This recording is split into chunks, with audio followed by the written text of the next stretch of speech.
Of an estimated 10,000 Africans brought to the Americas by the trade of enslaved peoples, about 430,000 came to the territory of what is now the United States.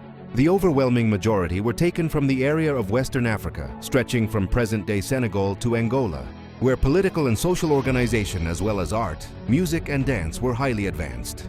On or near the African coast had emerged the major kingdoms of Oyo, Ashanti, Benin, Dahomey, and the Congo.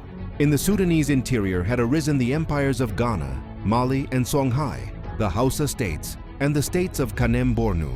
Such African cities as Djenné and Timbuktu, both now in Mali, were at one time major commercial and educational centers.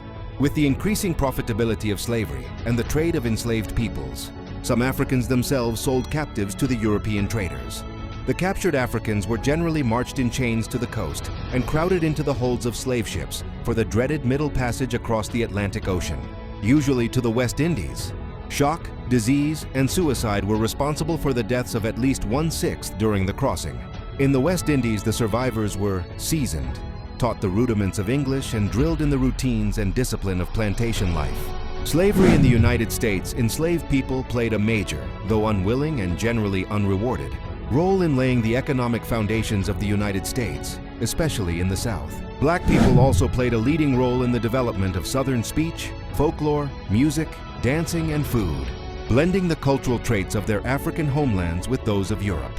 During the 17th and 18th centuries, enslaved Africans and African Americans, those born in the New World, worked mainly on the tobacco, rice, and indigo plantations of the southern seaboard.